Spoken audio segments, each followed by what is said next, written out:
Alright guys, in this video we're gonna be learning how to create seamless patterns in Adobe Illustrator, and we can be creating them using geometric shapes or even freeform shapes. So let's say we need to create a pattern out of that shape. We can be doing that so easily from the object menu, then pattern, and we're gonna be selecting make. But let me show you guys first how to create that shape. I think you know, but let me just remind you. Anyway, I'm gonna be selecting the rectangle tool, having that fill color along with that stroke color. I'm gonna be drawing maybe just a little rectangle like that in here. Then I'm gonna be dragging that guide to the center, having my smart guides on. I'm gonna be showing guides. Then let me zoom in a little bit using the rotate tool or pressing R. Now we have that anchor point. We can be selecting, maybe can be placing that anchor point maybe at the part.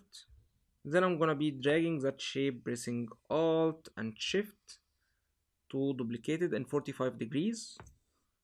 Then I'm gonna be pressing Command D to repeat that step.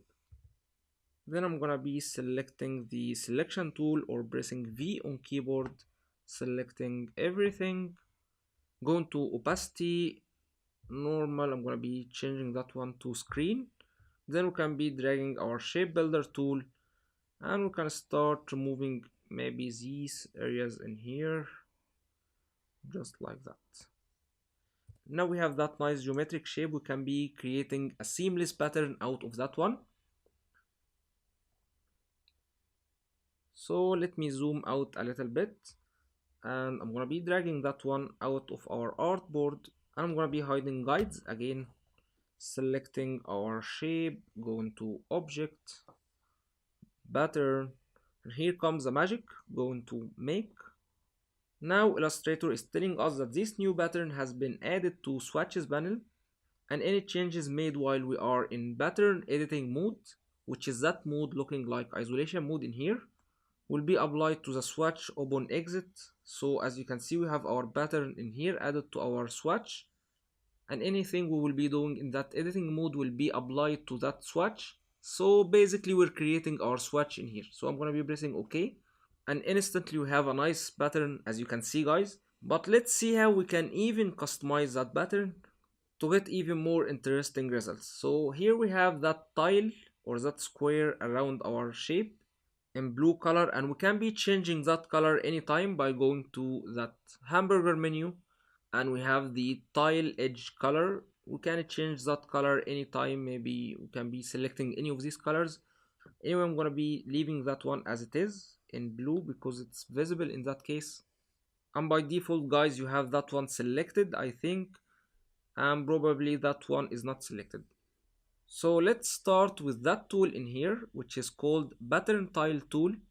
We can be selecting that one to increase our tile size or reduce it. So we can be transforming that one maybe like that, and we will be having that gap around our shape, and it will be repeated in our pattern like that.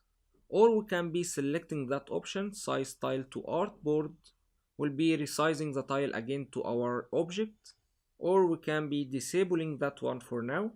And also we can be changing our tile type from here. Instead of grid like that, we can be selecting break by row, which will be breaking our pattern like that. And we can be changing our break offset. Instead of half, we can be selecting third maybe, or quarter like that. Or we can be going to break by column and setting that one to half as it was, or hex by column. And this one is changing our pattern look. Maybe you like that look, you can leave it as it is, or you can be going to hex by row. However, I'm gonna set that one back to grid, and from that option we can be changing the transparency of our copies. We can be setting that one maybe to 50% like that, or get it all the way to 100, but I like to leave some transparency in here. And anyway, you can be turning that one off as well from here. And here we have 5 copies by 5. We can be changing that one from here, selecting maybe 7 by 7 or 9 by 9. So now let's say we need to play with our pattern a little bit. So in that case we need to deselect that one. move tile with art, deselecting that one. Now selecting move tool. Now I'm gonna be selecting maybe that square in here, and we can be moving that one a little bit like that, and this one move it up to here, and this one like that, and so on.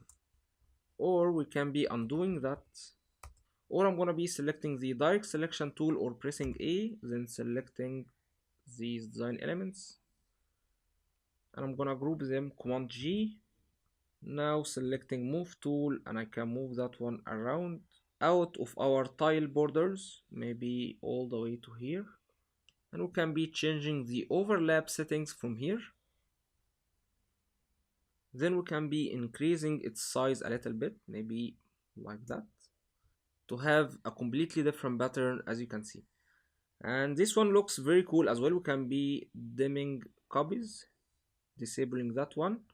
And this is what I really like about geometric shapes, that they can be giving us unlimited options, especially when it comes to creating patterns. Or we can be undoing that and moving our shape to the center. Then we can be enlarging our shape a little bit like that, to have a very cool pattern like this one in here. So once you're happy with your pattern and you feel you like it, you can be saving that one as a copy, or you can be pressing done in here. So I'm gonna be exiting that option, done. And now we have that one saved as a swatch in here. We can be moving that one outside, and I'm gonna be selecting the rectangle tool and drawing a rectangle on top of our artboard.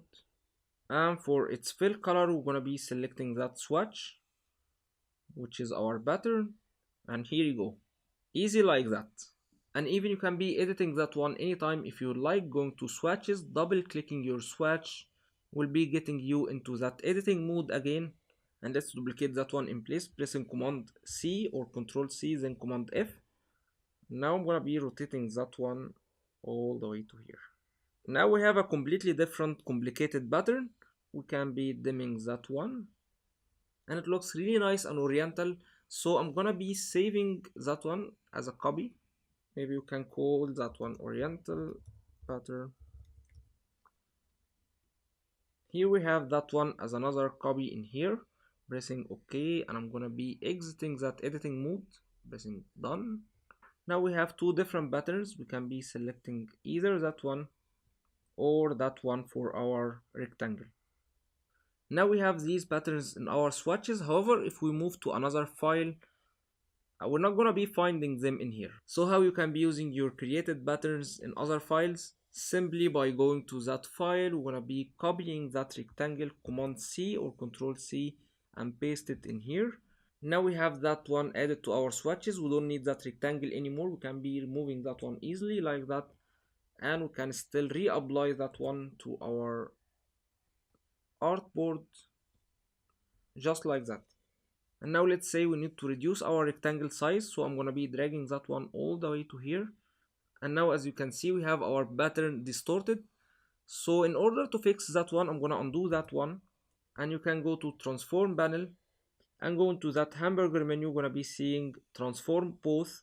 We need to be selecting that one to transform only object, and now we're gonna be reducing that one again. It's gonna keep our pattern intact as it is. So that's it for creating these patterns. Hope you enjoyed that one, and I'll be seeing you in next one.